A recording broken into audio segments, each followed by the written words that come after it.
हाँ तो नमस्कार प्यारे बच्चों, जय हिंद। स्वागत है आप सभी को आपके अपने YouTube चैनल बीना ऑनलाइन क्लासेस पर। तो प्यारे बच्चों, आज की क्लास में हम लोग पढ़ने वाले हैं बिहार बोर्ड क्लास 9th का बच्चों इकोनॉमिक्स यानी कि अर्थशास्त्र का। प्यारे बच्चों, हम लोग फर्स्ट नंबर चैप्टर यानी कि बिहार की एक गांव की कहानी के प्यारे बच्चों हम लोग आज क्वेश्चन आंसर करने वाले हैं। तो आप लोग इस क्लास को शुरू से लेकर लास्ट तक जरूर देखना, क्योंकि आपको इस क्लास में आपको चैप्टर नंबर 1 यानी कि अर्थशास्त्र का चैप्टर नंबर 1 का जितना भी आपका क्वेश्चन आंसर होगा मैं आपको शुरू से लेकर लास्ट तक जरूर करवाऊंगा प्यारे बच्चों। तो आप लोग इस क्लास को शुरू से लेकर लास्ट तक जरूर देखिएगा। तो चलिए शुरू करते हैं क्लास को बच्चों। तो यहाँ पर देख सकते हो प्यारे बच्चों, आपका बिहार बोर्ड क्लास 9th का अर्थशास्त्र का बच्चों क्वेश्चन आंसर जो आपको ऑल क्वेश्चन आंसर मिलेगा फर्स्ट नंबर चैप्टर का, ठीक है। और इसका पीडीएफ भी आपको बिल्कुल फ्री में मिलेगा प्यारे बच्चों। तो पीडीएफ के लिए आप लोग मुझे मैसेज जरूर करना, कमेंट करना, मैं आपको बिल्कुल फ्री में इसका पीडीएफ भी दे दूंगा। तो क्लास को स्टार्ट करने से पहले प्यारे बच्चों एक छोटा सा लाइन है मैं आपको सुनाना चाहूंगा, जिससे आपको बहुत हिम्मत मिलेगा पढ़ाई में। कह रहा है क्या बच्चों, खुद पर यकीन कर रख दुनिया खुद झुकेगी। मतलब कि खुद पर यकीन करो बच्चों और रख दुनिया झुकेगी एक दिन। मेहनत तेरी एक दिन कहानी बनाएगी। मतलब कि कह रहा है कि बच्चों सफलता वही है जहां हौसले जवान है, जो थक कर भी ना रुके वही महान है, जो रास्ता खुद बन जाते हैं जब जुनून साथ हो, मुश्किल भी आसान लगती है जब विश्वास हाथों में हो। खुद को पहचान तेरी सबसे बड़ी जीत है, जब खुद से प्यार हो जाए सफलता बहुत नजदीक है बच्चों। ये एक छोटा सा प्यारा लाइन था बच्चों जो मैं आपको बताना चाहता था। इसके बारे में मैंने आपको बता दिया हूं, ठीक है। तो चलिए बच्चों शुरू करते हैं क्लास को बच्चों। तो यहाँ पर देख सकते हो आपका विषय सूची भी आ चुका है। देख सकते हो आपका फर्स्ट नंबर चैप्टर यानी कि टोटल चैप्टर प्यारे बच्चों आपका इकोनॉमिक्स में आपको 6 चैप्टर दिया गया है। मैं ये 6 चैप्टर का आपका हर एक चैप्टर का प्यारे बच्चों प्रत्येक दिन आपको क्वेश्चन आंसर बिल्कुल फ्री में करवाऊंगा। तो आप लोग प्रत्येक दिन जरूर जुड़िएगा। तो बिहार की एक गांव की कहानी का बच्चों हम लोग आज फर्स्ट नंबर चैप्टर का क्वेश्चन आंसर करेंगे। तो चलिए शुरू करते हैं क्लास को। तो यहाँ पर देख सकते हो आपका अभ्यास जो आपके बुक में प्यारे बच्चों प्रश्न दिया रहेगा वही क्वेश्चन और यहीं पर दिया रहेगा, ठीक है। आप लोग मिला लीजिएगा। सबसे पहला नंबर आपका आएगा आपका प्रश्न वस्तुनिष्ठ प्रश्न आएगा, ठीक है, जिसमें आपको सही उत्तर के संकेत आपको दिया जाएगा। ABC आपको जो सही होगा उसके सामने सही का चिन्ह लगाने के लिए कहेगा। तो फर्स्ट नंबर क्वेश्चन है कि उत्पादन के प्रमुख साधन कितने हैं। तो बच्चों 4 है। तो ऑप्शन नंबर आपका ख हो जाएगा आपका राइट आंसर। अगला है उत्पादन का अर्थ है। तो बच्चों उत्पादन का अर्थ होता है उपयोगिता का सृजन। ऑप्शन ख हो जाएगा राइट आंसर। अगला है बच्चों आपका प्रश्न देख सकते हो उत्पादन का निष्क्रिय साधन है। तो बच्चों इसका जो राइट आंसर होगा आपका भूमि। क्या होगा? भूमि। ऑप्शन नंबर ग होगा राइट आंसर, ठीक है। ठीक है बच्चों, तीसरा का घ हो जाएगा राइट आंसर। चलिए अगला प्रश्न है आपका निम्नलिखित में से भूमि की विशेषता कौन सी है। तो बच्चों उसमें गतिशीलता का अभाव है, ठीक है। उसके बाद अगला है आपका बच्चों 5 नंबर अर्थशास्त्र में भूमि का तात्पर्य है। तो बच्चों प्राकृतिक पद्धति सभी निःशुल्क वस्तुएं। ऑप्शन नंबर आपका हो जाएगा क राइट आंसर। 5 का क होगा राइट आंसर। अगला है निम्नलिखित में कौन उत्पादक है। तो बच्चों उत्पादकता पूछ रहा है आपका, तो बढ़ी होगा आपका राइट आंसर। यानी कि बच्चों छठा का आपका हो जाएगा क नंबर राइट आंसर। चलिए अगला क्वेश्चन के हम लोग चलते हैं। उत्पादन का साधन है। तो बच्चों श्रम। ऑप्शन नंबर क होगा राइट आंसर। अगला है निम्नलिखित में कौन उत्पादन का साधन नहीं है। तो बच्चों उपभोग, ये उत्पादन का साधन नहीं है। 8 का घ हो जाएगा राइट आंसर। अगला है निम्नलिखित में कौन पूंजी है। तो बच्चों पूंजी पूछ रहा है, तो किसान का हल जो है ना वो क्या है बच्चों? पूंजी है, यानी कि ग नंबर हो जाएगा राइट आंसर। 9 का ग नंबर। अगला है जो व्यक्ति व्यवसाय में जोखिम का वहन करता है उसे कहते हैं साहसी कहते हैं। ऑप्शन नंबर गो होगा राइट आंसर 10 का। तो इस प्रकार आपका वस्तुनिष्ठ प्रश्न यहीं पर समाप्त होता है। अब पहले बच्चों आपका यहाँ पर प्रश्न आता है, चलिए एक प्रश्न और है बच्चों, निम्नलिखित में कौन शर्म का अंतर्गत आता है? तो बच्चों शिक्षक तथा द्वारा अध्यापन, ऑप्शन नंबर गो होगा राइट आंसर। उसके बाद अब आपका दूसरा नंबर सवाल आता है, रिक्त स्थानों की पूर्ति करें, ये आता है। चलिए दूसरा नंबर सवाल को हम लोग सॉल्व कर लेते हैं। दूसरा नंबर सवाल है कि शर्म को उत्पादन का डैश साधन कहते हैं? तो बच्चों सक्रिय साधन। ठीक है, आपको जो लाल रंग से भरा गया है वो आपका आंसर है।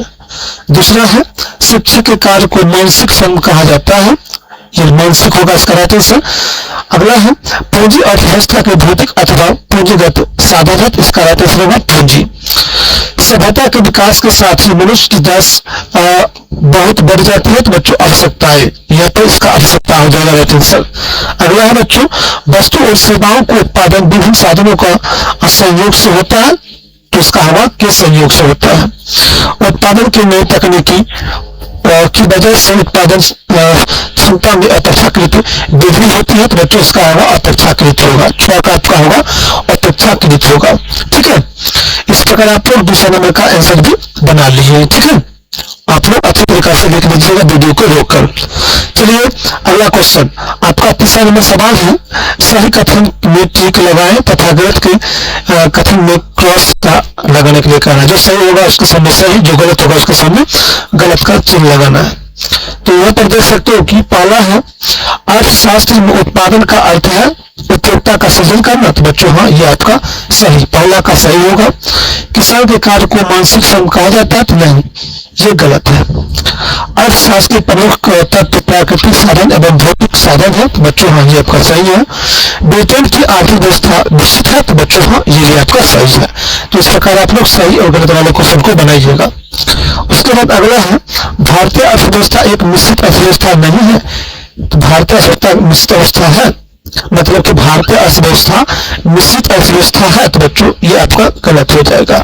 ठीक है, इस प्रकार आप लोग मिलान कर इस प्रकार आप लोग सही वाला गलत वाला क्वेश्चन को बना लेना। उसके बाद अगला है प्रश्न, स्तंभ आपका आता है क का स्तंभ ख से मिलान करें, ये आपका चौथा नंबर प्रश्न है। यह पर स्तंभ क दिया गया है और यह पर स्तंभ ख दिया गया है। तो पहला बच्चों आपका होगा भूमि का परिश्रमिक का हो जाएगा आपका क्या होगा बच्चों, गौर लगान होगा।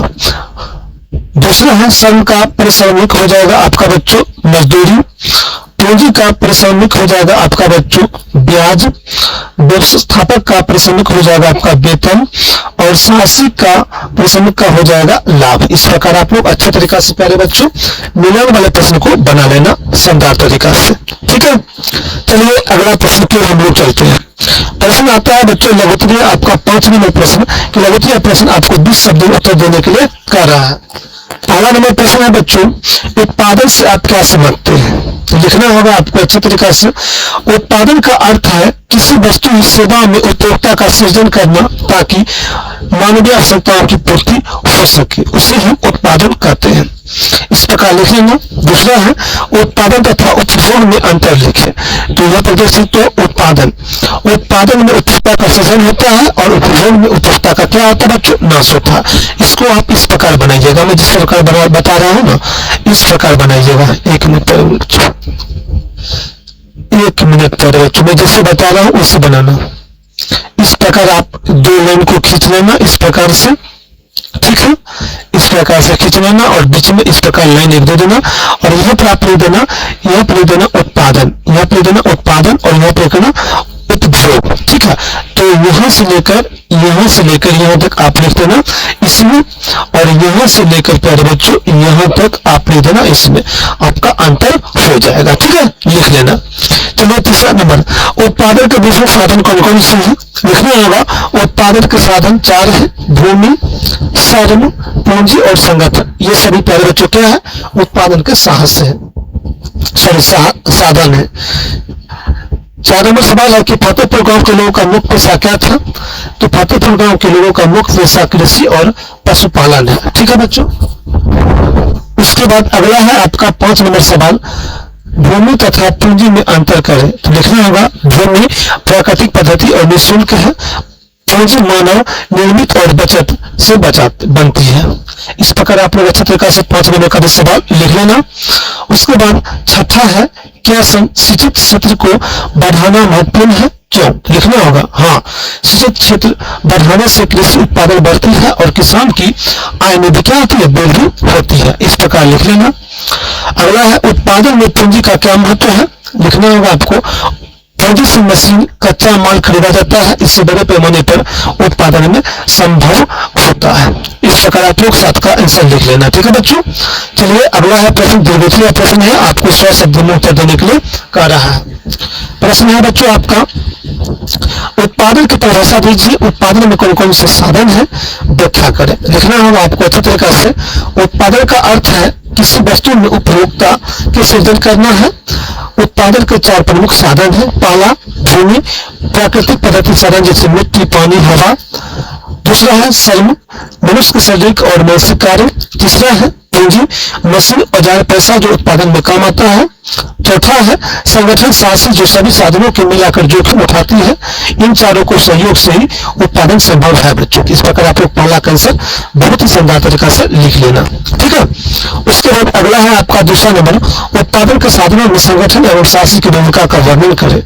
लिखना होगा, संगठन का कार्य भूमि, श्रम और पूंजी को एक साथ मिलाकर उत्पादन करना है। वह योजना बनाता है और देख रेख करता है साहसी। ठीक है, उत्पादन का सबसे महत्वपूर्ण साधन है, वह व्यवसाय में जोखिम उठाता है। लाभ हानि की जिम्मेदारी उसी को होती है, वही नए नए प्रयोग करता है। संगठन और साहसी के बिना उत्पादन संभव नहीं है। अगला है आपका तीसरा नंबर, फतेहपुर गांव में कृषि कार्य पर एक संक्षिप्त टिप्पणी लिखें। लिखना होगा, फतेहपुर गांव में अधिकांश लोग कृषि पर निर्भर है। यहाँ गेहूं, धान और मक्का की खेती होती है। किसान बैल, हल और ट्रैक्टर का उपयोग करते हैं। सिंचाई के लिए नहर और नलकूप की छोटे किसान का साहूकारों से ऋण लेते हैं। बड़े किसानों आधुनिक तकनीकी अपनाते हैं।